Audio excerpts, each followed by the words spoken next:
El siglo de oro español fue siglo de grandes escritores, fundamentalmente ascéticos y místicos. Utilizaron todos ellos la poesía para expresar la nobleza del alma. Uno de estos escritores fue Juan de Yepes, conocido como San Juan de la Cruz.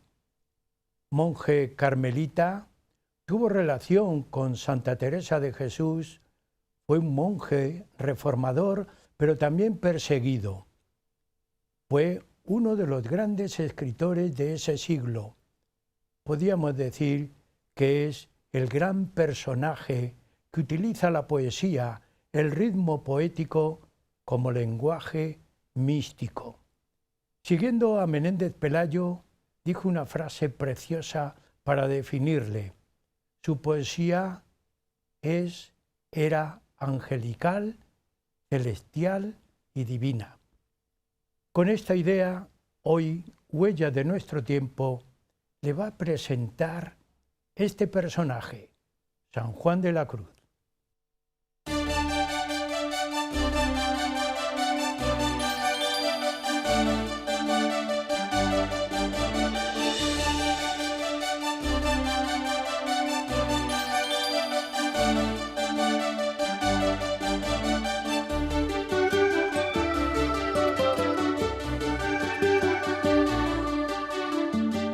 San Juan de la Cruz, místico, como decía anteriormente, Menéndez Pelayo lo definió, un poeta que tenía una poesía angelical, celestial y divina. Todo esto nos anima a hablar hoy de San Juan de la Cruz. Fue canonizado en 1726 por el Papa Benedicto XIII. Posteriormente es reconocido como el poeta o el maestro y hasta casi el representante de todos los poetas españoles en 1952. Pero anteriormente es considerado doctor de la Iglesia en 1926 por el Papa Pío XI. Cuando llega el cuarto centenario de su muerte, Salamanca no le olvida. Le nombra en 1991 doctor honoris causa. Amigos, ¿qué decir de San Juan de la Cruz? Pues mucho, y lo van a decir dos invitados especiales. Se trata del doctor don Manuel Becerro Cereceda y hoy le acompaña doña María Teresa Covaleda Hernández. A los dos yo les agradezco el haber deseado venir al programa a hablarnos de San Juan de la Cruz. Así que muchas gracias, Manuel, muchas gracias, María Teresa, por estar en el programa con nosotros. ¿Qué decir, amigos, de nuestros dos invitados? Don Manuel Becerro Cereceda, que ya ha participado en otros programas, es doctor en medicina, especialista en psicología escolar y además es musicólogo. También tiene una gran preocupación por el psicoanálisis. Pertenece al Instituto de Psicoanálisis Psicoanalítico de Salamanca. Creo que no me dejo nada por ahí, Manuel. También tenemos a doña María Teresa, a su lado, doctora en filosofía, una persona que para mí es especial. Es especial porque es la directora del aula mística, y hoy vamos a hablar de misticismo, del aula mística de la Fundación Santiago Pérez Gago de Salamanca. Escritora, algunos de sus libros, los títulos me quedan por ahí porque son muchos. Me ha llamado la atención esa apología o esa de Toro, y también algo así como una síntesis de la estética, que generalmente a la estética pues se le queda en el tiempo a Aristóteles y se queda allí, pero luego a través de los tiempos es un concepto que no se toca, ¿verdad? Que no se olvida. ¿Por qué te hizo, y aunque sea un paréntesis, por qué te movió a hablar de la estética, Teresa? Bueno, la estética está muy relacionada con la mística de alguna manera. Sí. Yo soy alumna de Fray Santiago Pérez Gago, que fue mi director de la tesis doctoral. La tesis doctoral a la que te has referido, bueno, te has referido del libro, libro de los toros, el simbolismo del toro, la lidia como cultura y espejo de humanidad. Los toros, hay una estética muy profunda, porque está la muerte alrededor de este arte tan maravilloso. Los filósofos hablan de la muerte, pero hablan en teoría. Los toreros están al pie de la muerte, pero para trascenderla. La estética tiene un componente, no es la plástica como normalmente la solemos entender, es mística, es espiritualidad. Y como mi profesor, mi maestro, fue el fundador de la estética originaria es mística pura, es espiritualidad. Te preguntaremos por ahí, pero ya es un adelanto, porque también hablamos de la muerte en los poemas de San Juan de la Cruz. Pregunta obligada: ¿quién fue este personaje? ¿Cómo vive? ¿Dónde vive? ¿Cómo estudia? Porque a mí me llamó mucho la atención que Santa Teresa dice: ya tengo fraile y medio, porque era muy pequeño de estatura. Manuel, ¿qué podemos decir? Juan de Yepes nació en un pueblo, en Fontiveros, un pequeño pueblo de Ávila, de economía agrícola y ganadera, y fue el segundo de los hermanos de Gonzalo de Yepes y Catalina Álvarez, y muy pronto muere su segundo hermano, el segundo hermano de la familia, y su padre, por la crisis agraria y una crisis de hambre que hubo en los años 40 del siglo XVI. Estudiaba en las instituciones de caridad, en la escuela de niños de la doctrina, ayudaba a misa y pedía limosna y en condiciones de extrema pobreza. De ahí la desnutrición infantil hace que su talla sea pequeña y por eso dice Santa Teresa que tenía fraile y medio. Entonces estudia en esa institución de caridad, y eso le salva del alfabetismo, que era una habitual en toda la época esa. Y a los 21 años le entra la vocación de sacerdotal, mística, como persona más bien contemplativa. Ingresa en los carmelitas de Medina del Campo y posteriormente se traslada a Salamanca en el 1564 a 1567 y para hacer la licenciatura en arte. Se ordena sacerdote en 1567 y ese mismo año es cuando conoce a Teresa de Jesús en Salamanca, y con ella inicia la fundación y la reforma de la orden carmelita, que le quería dar un aspecto más primitivo, más anacoreta y más místico. Y posteriormente ya hay un conflicto en la orden carmelitana y hay una diferencia de criterio, y nombran un visitador para la parte de descalzos y parte de calzados, y es apresado. Es apresado durante 8 meses y conducido a un convento donde está en condiciones de extrema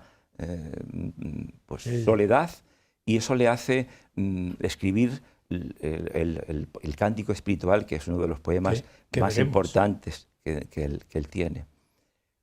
Posteriormente, ya salvado de la cárcel, se traslada a Andalucía y allí pasa unos años muy tranquilo y muy feliz, escribiendo, y allí escribe La llama de amor viva, que es una de las obras más excelsas de la mística. Pero el superior de la orden le tenía un poco, en fin, no era santo de su devoción, nunca mejor dicho, Sí. y le priva de todos sus cargos porque era vicario en Andalucía y lo manda al monasterio de la Peñuela, que era un monasterio alejado en la serranía jienense, y allí se encuentra completamente aislado, como siempre fraile, le priva de todos los cargos. Y él allí dice que se encuentra muy bien porque encuentra menos materia de confesión cuando está entre las peñas que cuando está entre los hombres. Y él, estaba por allí y de repente, pues un día, en sus viajes que hacía por el campo, tropezó en un zarzal y se hizo una herida en una pierna que le provocó pues, una Sí, sí. infección y un dolor y una inflamación. Y hay que tener en cuenta que en el siglo XVI las heridas se curaban tópicamente, no había antibióticos, ¿no? Y como muchos se cauterizaban, porque la antibioterapia surgió cuando la descubrió Louis Pasteur, Robert Koch, Sí. y el primer antibiótico se descubrió en 1955, que Y fue. muere allí, ¿no? Entonces tiene una infección en Sí. esa pierna que le provoca mucho dolor y mucha fiebre, y entonces es avisado el provincial que le dice que salga del convento y da a elegir entre los dos conventos más cercanos que eran más poblados, que era Úbeda y Baeza. En Baeza él era muy conocido porque había estado allí y el prior era un amigo suyo. En cambio, en Úbeda el prior era una persona que él había corregido cuando a su vez era prior de él. Y Sí. entonces, incomprensiblemente, elige Úbeda para ir a curarse de esas fiebres que tenía. Parece una actitud un poco masoquista, pero hay que tener en cuenta que los místicos, y sobre todo en el libro de Luis Sencillo sobre la comunicación absoluta, dice que los místicos Dios le manda pruebas tremendas Sí. para alejarles del Sí. mundo. Y ahora hablaremos de los místicos. Entonces él Sí. elige incomprensiblemente Úbeda. Va allí a Úbeda y dice que le den la celda peor, la que no quieran. Ya. Y desde luego el superior le trató inhumanamente. Le metió en una celda y le prohibió las visitas. El que la atendía, el enfermero que la atendía, le prohibió que le diera de comer nada que no fuera lo que habitualmente tenían en el convento, porque él era muy conocido y la gente le llevaba cosas para que se pusiera bueno cuanto antes. El viaje desde la Peñuela a Úbeda empeoró su estado y llega en unas condiciones muy malas. Una infección de la pierna le estaba provocando un problema por gérmenes anaerobios y estaba encamado y pasó muy mal su enfermedad y le fue amputada parte de una pierna. Pero a pesar de esa amputación y del cauterio, que luego habla en el cauterio en sus poemas, él termina muy mal, tiene muchas fiebres, termina con úlceras de decúbito, estaba en una situación muy mala. Entonces cuando quieren ir unos músicos, porque era muy conocido, a alegrarle un poco en su enfermedad, que era tremenda, y él le dice que no, que si Dios le manda esos sufrimientos, él tiene que asumir esos sufrimientos que forman parte de él como una asunción del dolor con el paradigma de Jesucristo. Porque los místicos se someten, parece ser que se someten a unas pruebas tremendas para que alejarse del mundo y que estén solamente pendientes de su... Si te parece, hablamos de místicos. ¿Qué es la mística? Porque antes ya habías iniciado, Teresa, ¿qué es la mística? La mística es una palabra que viene del término griego místicos, que significa misterioso, enigmático, y está referido a las antiguas religiones mistéricas de Eleusis, de la antigua Grecia. Por su parte, la Real Academia de la Lengua Española nos da una definición de lo que es la mística y nos dice que es un estado extraordinario de perfección religiosa que consiste en la unión del alma con Dios por el amor y que va acompañado de éxtasis y de revelaciones.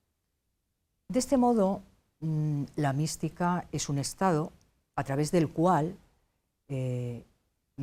a través de la gracia de Dios, porque es una gracia de Dios, el alma llega a experimentar un sentimiento espiritual que está por encima de los sentidos y del mundo. Es un estado que es una gracia de Dios. No se puede, tiene que ser uno, digamos, elegido, no Sí, cualquiera, aunque esté orando constantemente. Es una gracia de Dios. Aunque sea brevemente, porque continuaremos con la mística, es encarcelado en Toledo y vive en Toledo brevemente porque tenemos que hablar mucho de mística. Bueno, había un conflicto en la orden carmelitana y la reforma era apoyada por el rey Felipe II, en cambio los calzados eran apoyados por el Papa. Entonces, en ese conflicto es apresado junto con su compañero Germán de Santo Matías y en diciembre y traído aquí a Toledo en mulo. Hay que pensar en las penalidades que tuvo que pasar. El traslado, ¿verdad? El traslado desde ¿Cómo sería? Entonces se le lleva al convento de Nuestra Señora del Carmen, ya desaparecido, porque los franceses lo destruyeron, que esquilmaron muchísimo patrimonio artístico y cultural en España. Entonces allí es sometido a un juicio para que se retracte de su reforma. Y él estaba muy seguro de lo que quería y no quiere retractarse. Le ofrecen prioratos, le ofrecen hasta una cruz de oro para que renuncie. Pero logró escaparse, porque ahí hay un poco sí, de leyenda, ¿no? Logró escaparse porque su compañero se escapó. Entonces a él le metieron en un cuarto de unos 60 por 7 metros de largo con un ventanuco muy grande, o sea, muy pequeño, perdón. Entonces él no podía escaparse y le pusieron un carcelero que le amargó la vida durante 6 meses. Pero le cambiaron posteriormente el carcelero, le pusieron a Fray Juan de Santo Matías, que era un joven nacido en Fuensalida, toledano, que venía de Valladolid, y ese le trató mejor. Le dio papel y pluma y aguja para coser el hábito, que lo tenía muy maltrecho. Escaparse a pesar de Entonces, todo eso, ¿no? Él logró escaparse ya no tanto por evitar el sufrimiento, sino porque no podía realizar su misión a la que estaba encomendado. Sí. Entonces logró anudar las mantas que le habían dado para cobijarse y una noche se salía, porque el carcelero le dejaba salir, y desde allí vería justo el castillo de San Servando, que estaba justo enfrente. Estaba ubicado entonces, ahí. Él vio que la posibilidad de salir y ató unas mantas y por las mantas se deslizó hacia abajo, pero cayó en otro muro y no sabía cómo subir ese muro. Y en ese momento las crónicas dicen que le habló a la Virgen y le dijo: Virgen mía, valedme. Entonces se dio cuenta que había un gato que salía por uno de los flancos del muro y por ahí se metió. Pero pasó a otro convento, que no era el de frailes, sino de monjas. Y tuvo que salir otro muro y luego ya saltó otro muro y ya logró subir a la plaza de Zocodover. Y allí encontró un portal abierto y le pidió permiso al dueño y le dejó dormir allí. Entonces, una vez que amaneció ya, pensó ir al convento de las carmelitas reformadas, que él conocía, que eran discípulas de Santa Teresa, y las monjas le acogieron y le avisaron al canónigo para llevarle al hospital. Y fue atendido en el Hospital de Santa Cruz. En el Hospital de Santa Cruz. Que es el Museo de Santa Cruz actual. Muy bien. Ascética y mística, porque aquí están los avatares de un místico, pero también está, diríamos, en una situación ascética, ¿no? Sí. ¿Qué diferencia hay entre una y otra? Sí, normalmente se suelen confundir estos dos términos, pero hay una diferencia sustancial. La ascética se trata de que es la propia persona, el propio individuo, quien es la propia voluntad del propio individuo, a través de una serie de ejercicios o de prácticas, como puede ser la oración, los ayunos, la abstinencia o la austeridad en la conducta. Esto puede ser cualquiera. Sin embargo, la mística no depende ya de la voluntad humana, sino que depende de la misma voluntad de Dios, que es quien toma la iniciativa. Y entonces es que es una gracia.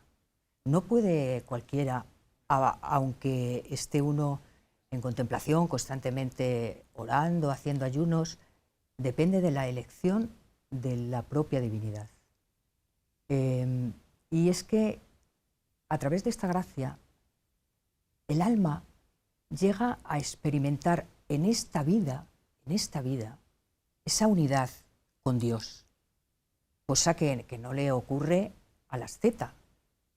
El asceta puede estar pues, constantemente orando, pero si no es la voluntad propia de Dios, no tiene esa gracia en esta vida de llegar a la unidad en Dios.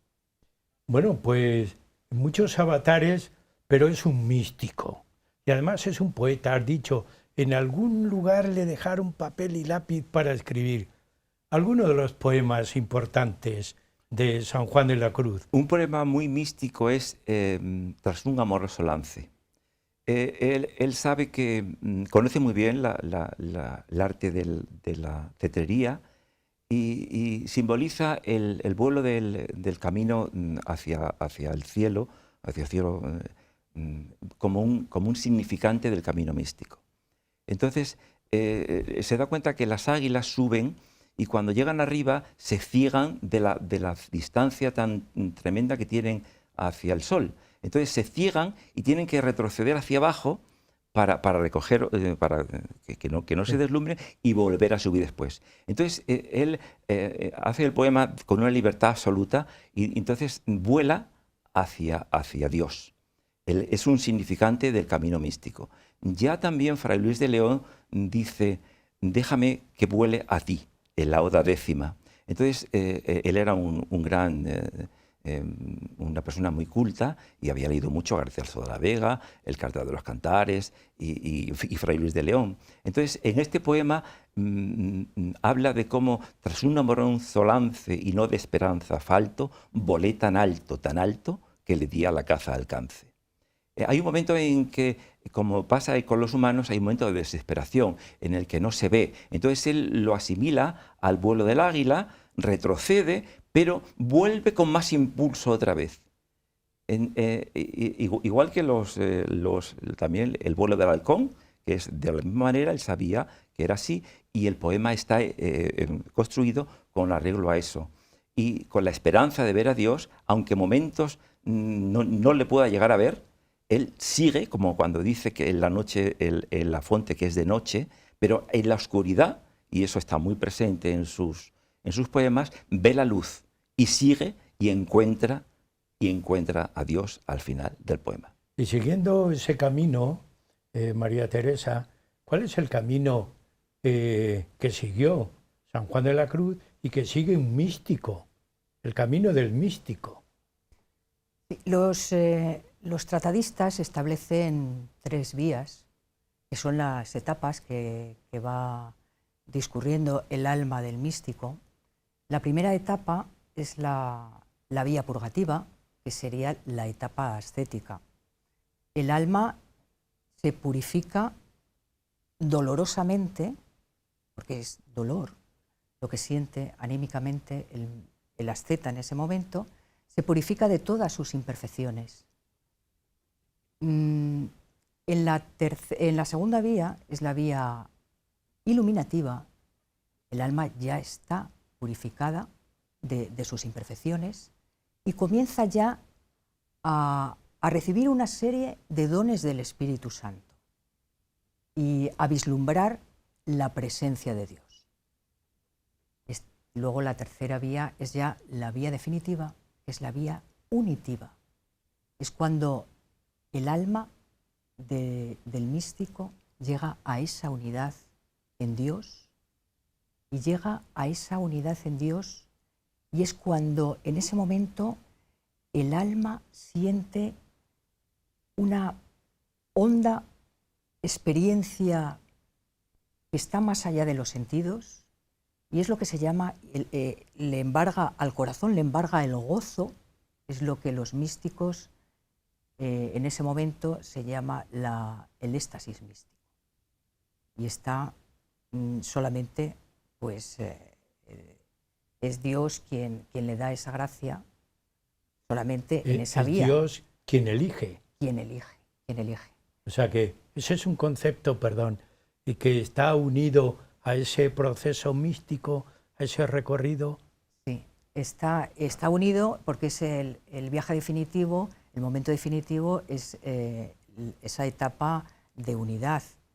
Y si no es gracias a la voluntad de Dios, nos podemos quedar en fases anteriores, cuando es el propio sujeto, la propia persona, quien decide a través de la accesis si hace más o menos oraciones.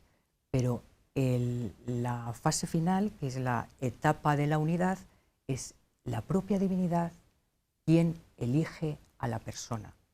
Es decir, que recorriendo estas tres etapas, el alma del místico se transforma. Todo lo que hemos escuchado a Manuel de toda esa problemática de vida que tuvo San Juan de la Cruz, porque todo es un problema, y además es como si fuera elegido por Dios para hacerle sufrir previamente. ¿Está eso tan expresado en su vida como acabas tú de indicarnos en esas tres vías? Yo creo que está expresado lo que nos ha dicho el doctor Manuel Becerro, lo mal que lo pasó, todos esos avatares, todos esos sufrimientos. Digamos que eso es las pruebas que Dios le está poniendo, porque hay que llegar al dolor. El mismo Jesucristo tiene que pasar por la cruz para llegar a la luz. Y es lo que hacen el místico. El místico pasa por esa cruz para llegar a la resurrección y a la luz. Y el místico lo pasa en esta vida. Para llegar a la unidad en Dios es necesario la cruz. Para llegar a la luz es necesario ese trance del dolor al gozo, que es el éxtasis místico. Claro, es un proceso complejo, complicado y de elección divina. Pero a pesar de eso, que ya en la segunda parte lo veremos, San Juan de la Cruz lo asume y lo expresa, lo manifiesta en sus escritos. Es un camino de expresión, hay otros caminos, ¿no? Pero en los místicos esa es su expresión más, diríamos, más adecuada. Claro, normalmente eligen la poesía, porque se están refiriendo a una experiencia inefable. Y el lenguaje cotidiano, que es un lenguaje racional, pues no puedes expresar lo que es una experiencia sobrenatural, no lo puedes expresar a través de ese lenguaje racional. Por lo tanto, tienen que acudir a lo que es el poema, donde están los símbolos, más allá de los signos del lenguaje. El símbolo está una cosa y al mismo tiempo la contraria. Está la luz y la sombra al mismo tiempo. Sin embargo, una palabra no. Una palabra del lenguaje está delimitada a la definición. El símbolo va mucho más allá. En el símbolo está todo, incluido, excluyéndose. Bien, llegamos a la mitad del programa, pero todavía tenemos mucho que hablar de San Juan de la Cruz. Un descanso y seguimos. Amigos, el programa Huellas de Nuestro Tiempo, que hoy está hablando de San Juan de la Cruz, va a hacer un pequeño descanso y seguiremos con ustedes.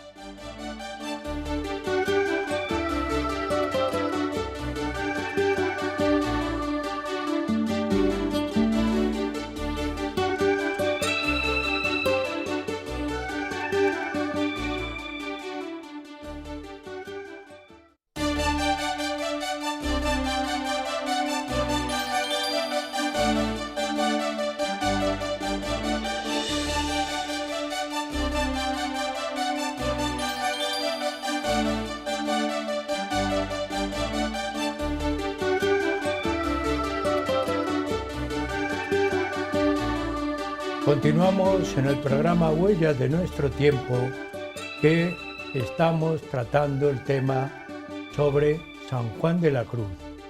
Continúa con nosotros en el estudio el doctor don Manuel Becerro Cereceda, y la doctora doña María Teresa Covaleda Hernández. Nos han hablado de la ascética, de la mística y del místico San Juan de la Cruz. Y vamos a preguntarle a al doctor don Manuel Becerro, por los poemas. Entréme donde no supe. Yo había puesto el acento en otro sitio, pero me había parecido bien porque la lengua tiene una evolución y un cambio. ¿Qué nos dice el poema? Este poema ya a mí, cuando leía, me hizo pensar y reflexionar. ¿Dónde entra? ¿Cómo entra? No lo sé, tú lo sabes. Es un poema de una experiencia mística. Entonces dice que él entró a un lugar y no supo dónde estaba, pero cuando allí entró, empezó a entender todas las cosas. Cuando uno busca dentro de sí, encuentra dentro de la persona la conexión extásica, la conexión con Dios, la conexión con la tercera persona de Dios, de la Trinidad, que es el Espíritu Santo. Ha sido una constante de búsqueda en San Juan de la Cruz y en otros autores cristianos y místicos. Ya decía Agustín de Hipona, dice, te buscaba, Señor, fuera y no me daba cuenta que estabas dentro de mí. Y cuando él dice en el poema, entréme donde no supe y quedéme no sabiendo, cuando dice no sabiendo no es que no sepa dónde está, sino que lo quiere decir como un sistema de buscar algo distinto. La experimentación que tiene él, la experiencia mística, como estábamos comentando antes, no es una experiencia sensorial, es una experiencia que trasciende al intelecto. Por eso dice toda ciencia trascendiendo. Dice que ninguna ciencia llega a eso, a esa experiencia de Dios, y que una vez que se tiene esa experiencia ya todo lo demás no vale para nada. Eso es lo más importante que él tiene. Y cuando dice que la experimentación mística, sabemos por la psicología, tú también eres psicólogo igual que yo, que la información no llega, la mayor parte de la información no llega por los sentidos solo, llega por nuestro intelecto, llega por nuestro inconsciente. Entonces, la experiencia mística dice que cuando se está en la contemplación, esa sabiduría no la da la razón, la da la comunicación con nuestra mente, con el Espíritu Santo, con la personalidad esa tan buena que, claro, nos atiende y nos ampara durante toda nuestra existencia. Esto supera toda acción psicológica. Y supera toda ciencia. Incluso dice que los filósofos tampoco que lo pueden entender porque no está en la sabiduría, sino está después del intelecto, en la comunicación con Dios. Toda ciencia trascendiendo. Sí. De esta manera, pues, claro, nos podíamos preguntar, ¿cómo se hace una persona mística? Porque cualquiera que nos escuche dice, bueno, pues yo quiero ser místico. Pero no es tan fácil. No. No es tan fácil, no. Es algo extraordinario. La persona mística pone su vida al servicio de la voluntad de Dios, por encima de su propia voluntad de Dios. Y deja que sea Dios quien obre en él, que sea Dios quien actúe en él por encima de sus circunstancias. Y era lo que experimentaba de alguna manera San Pablo cuando decía, no soy yo quien vive en mí, sino que es Cristo quien vive en mí. Desde esta concepción mística de San Pablo, la persona se transforma en una ofrenda de amor y de caridad. La caridad espiritual que consiste en descubrir en los ojos del prójimo la mirada de Dios. Eso, de alguna manera, es en ese amor, en ese descubrimiento, que no es obra de la propia persona, sino que es obra del Espíritu Santo, es obra de Dios. Ese descubrimiento, esa caridad. La caridad no parte de uno mismo. La verdadera caridad parte de Dios. La llama de amor viva es una de sus grandes obras. Ya a lo largo de todo el programa estamos viendo que su obra es breve, pero su vida es intensa. Parece una contradicción, ¿verdad? Pues no es una contradicción. Y es un poema muy corto, pero absolutamente muy intenso. Explica el ser y la trascendencia del ser humano. Psicoanalíticamente sabemos que el centro de la persona es el yo, y es el que tiene que gobernar la existencia del hombre. Entonces comienza Llama de amor viva, dice: oh llama de amor viva, que tiernamente hieres de mi alma en el más profundo centro. La llama de amor es una metáfora. La llama es el Espíritu Santo, que es la persona que transforma al ser humano y le acompaña en su existencia. Luego cuando dice, oh cauterio suave, es también el Espíritu Santo. Oh mano blanda, es Dios mismo, la mano de Dios. Oh toque delicado, es Jesucristo, la Trinidad, que a vida eterna sabe. Entonces, cuando habla el deseo que tenía él de ver a Dios, dice, oh lámparas de fuego. Es un pleonasmo, una exquisitez lírica, porque las lámparas son de luz y de fuego. Él estaba en la oscuridad en su vida y la luz de Dios le iluminó completamente. Entonces, los verbos cauterizar, herir, y dice, estás en mi seno. El seno, en la tradición cultural del siglo XVI, era el sitio donde se pensaba que estaban los sentimientos, y especialmente el sentimiento del amor. Y dice él, moras en mi seno, moras dentro de mí.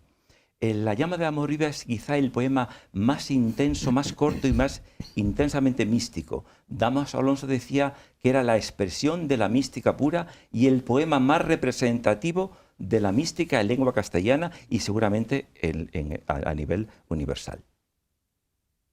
Claro, nos hace pensar cómo va la mística por ahí, ¿verdad, María Teresa? ¿De qué podemos decir después de escuchar estos versos? No son accesibles a cualquiera estos versos. Uno tiene que estar preparado de alguna manera ascéticamente o tener esa sensibilidad para poder apreciar todo el fondo que hay en la mística de San Juan de la Cruz. No cualquiera puede llegar a entender esa profundidad que tienen los versos de San Juan de la Cruz, porque los versos de un místico que tienen que llegar tan profundamente al corazón que te hagan vibrar profundamente y sentir cerca del... No podemos llegar a lo que sintió San Juan de la Cruz, pero nos podemos quedar muy cerca, muy cerca.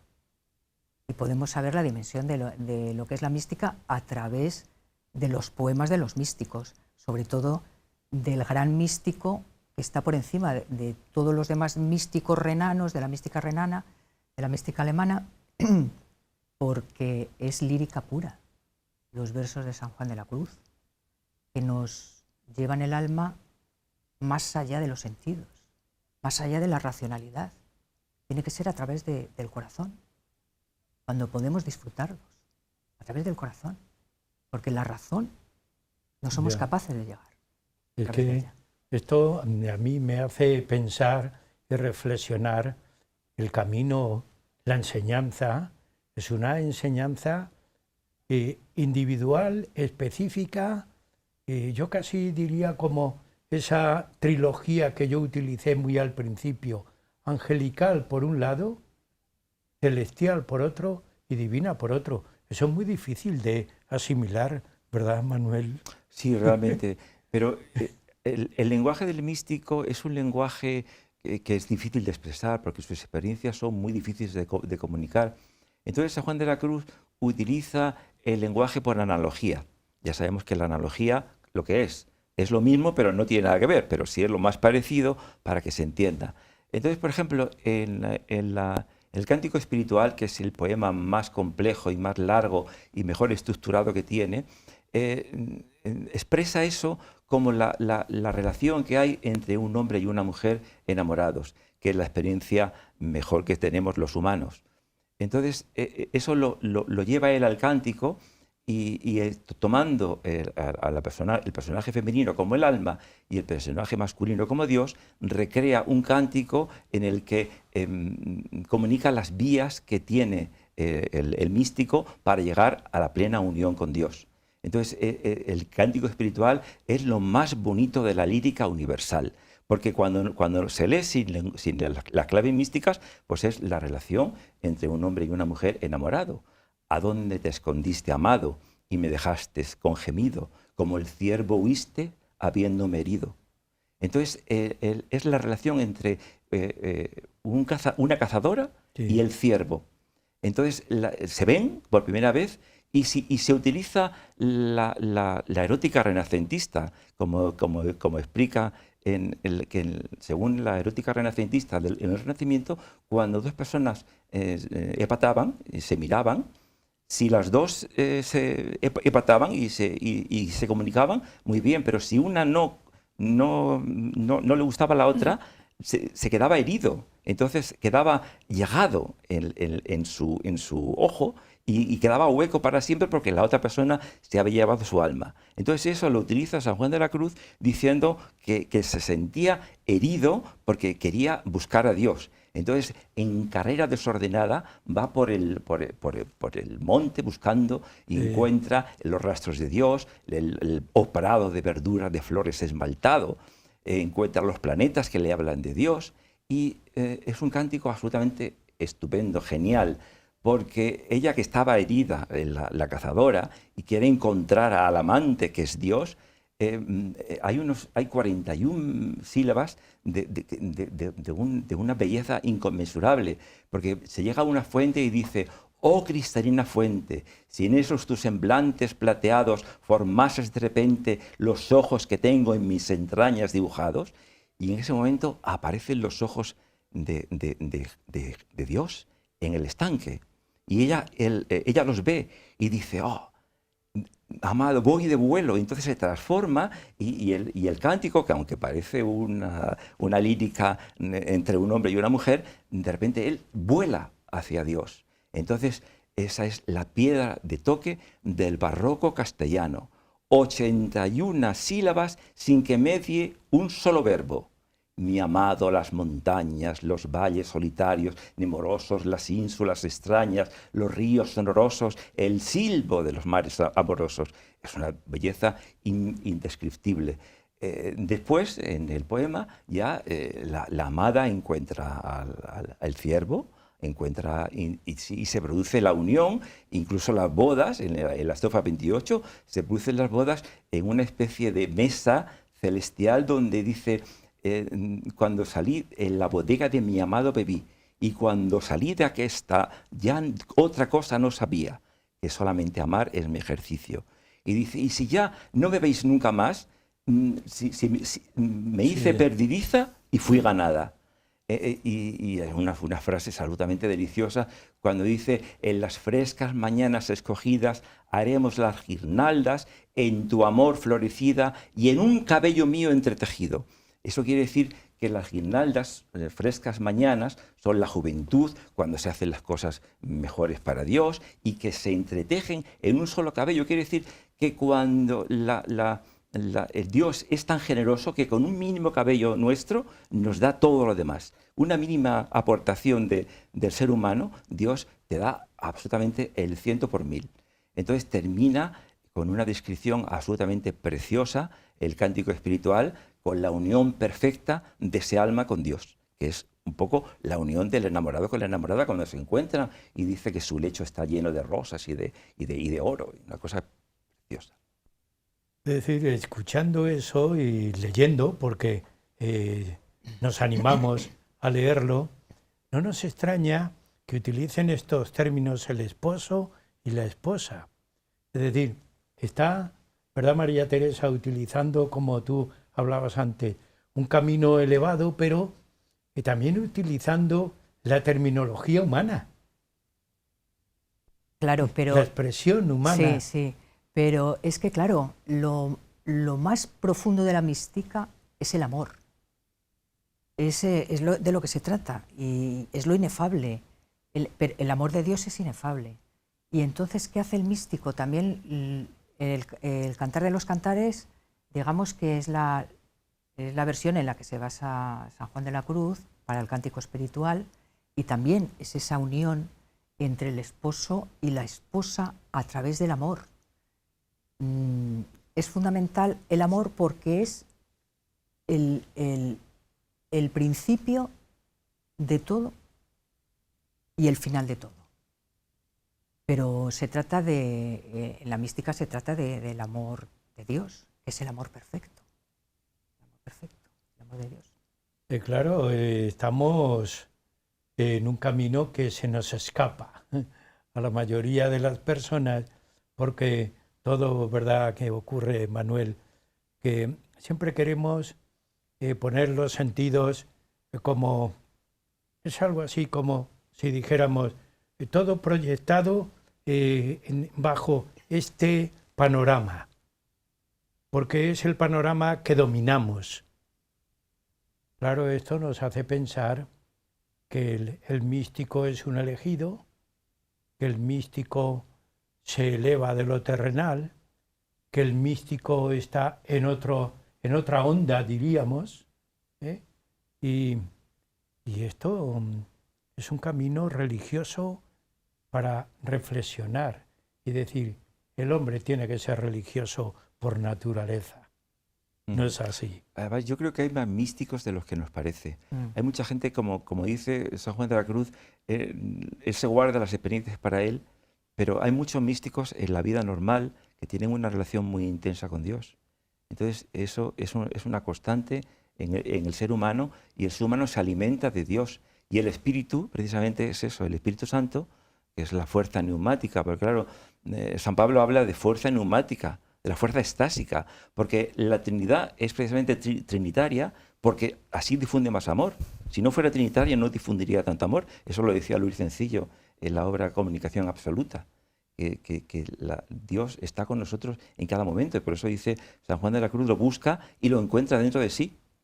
Porque decía Agustín que lo buscaba afuera, Agustín de Hipona, San Agustín, y decía, al final me di cuenta que estaba dentro.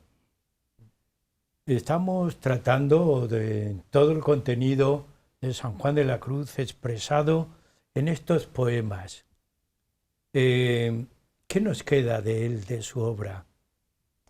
Pues queda una experiencia de una persona que vivió muy pocos años, porque se murió a consecuencia de la infección esa que hemos comentado, pero que es la cumbre de la lírica universal y la cumbre de la mística universal.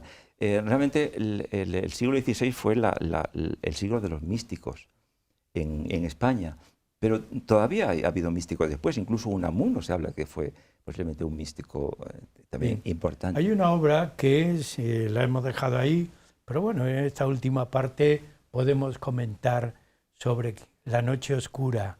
La Noche Oscura es una metáfora de la crisis emocional, crisis vocacional o crisis personal que podemos padecer cualquier persona en cualquier momento de la vida.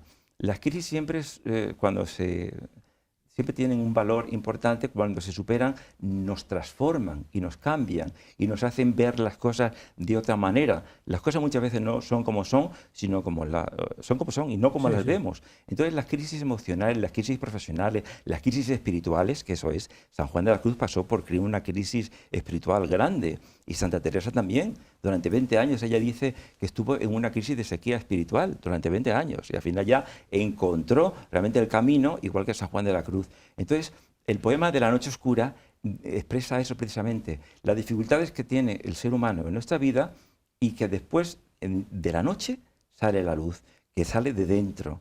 Entonces, también en La Noche Oscura es un poema en el que una mujer queda con su enamorado.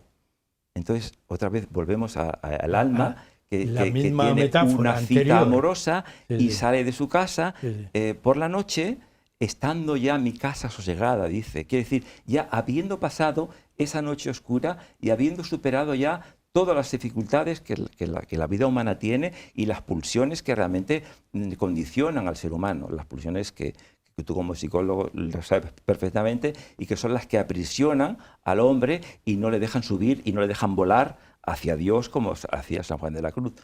en una noche oscura con ansias y en amores inflamada, oh dichosa aventura, salí sin ser notada, estando ya mi casa sosegada. A oscuras y segura, por la secreta escala disfrazada, oh dichosa aventura, salí sin ser notada, estando ya mi casa sosegada. Termina con la unión absolutamente entre el hombre y la mujer, pero que lo utiliza como analogía, en el que queda absolutamente un ambiente místico, con un perfume absolutamente genial, donde los enamorados dan rienda libre a su amor, y termina el poema de una manera preciosa diciendo: quedéme y olvidéme, el rostro recliné sobre el amado, dejando mi cuidado entre las azucenas olvidado. Y yo me he quedado, María Teresa, sin expresiones. Sí. Y bueno, yo en esta última parte del programa, ¿qué podemos decir? Como una transmisión muy personal, que nos salga espontáneamente, porque todo tiene en la vida su mensaje. Toda enseñanza tiene su recorrido y también su objetivo y su fin. Como filósofa que eres, como estudiosa del misticismo, ¿qué nos puedes decir de todo esto que habéis expresado para que sirva un poco de concentración a la persona? Porque cada programa, cada libro, cada escrito tiene unos mensajes. ¿Qué podemos decir, María Teresa? Bueno, la mística es fundamental.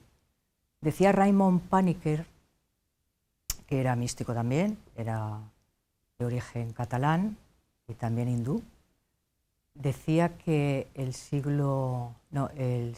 tercer milenio será místico o no será. Por lo tanto, es la mística la que nos va a salvar de todo este mare magnum del mundo que hemos dejado de escuchar porque hay mucho ruido alrededor. La mística, lo que es fundamental, el silencio, para escuchar esa luz. La mística es fundamental porque hay que, al fondo de todas las noches oscuras, hay que encontrar esa luz. Al fondo de todas las ausencias, de todas las heridas, hay que encontrar el valor de la esperanza.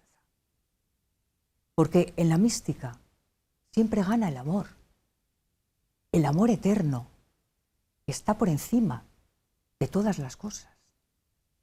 La mística nos enseña el valor de la verdadera libertad. Nos creemos libres, normalmente, pero estamos esclavizados al mundo. La mística nos enseña que hay que escuchar, hay que contemplar el alma, que es donde Dios habita y donde Dios nos habla. La belleza del alma está ahí, ¿verdad? Está ahí, la belleza del alma. Y psicólogo, médico, psicoanalista, ¿qué le podemos decir a las personas que nos siguen en el programa de todo esto que habéis expresado?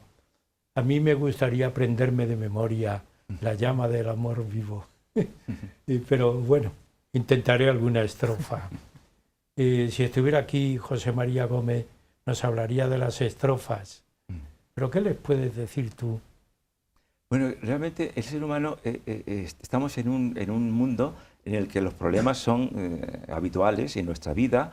Entonces, los problemas no pueden ahogarnos. Tenemos que intentar solucionarlos siempre.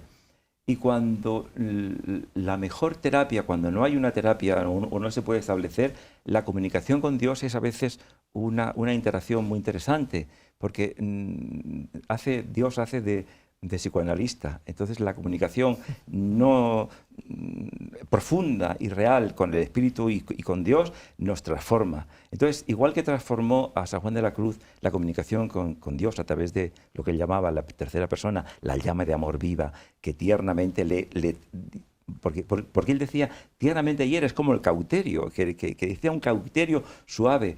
Y cuando él dice, ya te veo, ya te estoy viendo, pero rompe la tela de este dulce encuentro. Estoy tan cerca de Dios, pero no lo acabo de ver.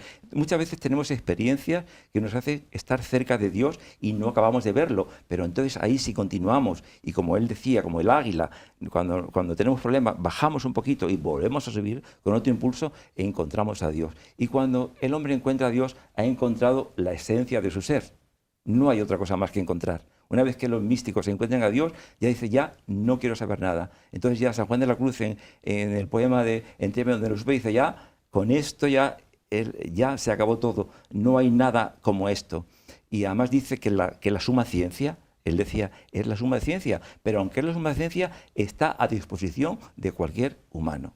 Y todos tenemos la comunicación, esa wifi que tenemos continuamente y constante, que es el Espíritu Santo, nos comunica con una instancia realmente que nos libera y que nos transporta de este mundo imperfecto a la perfección absoluta y a la luz absoluta.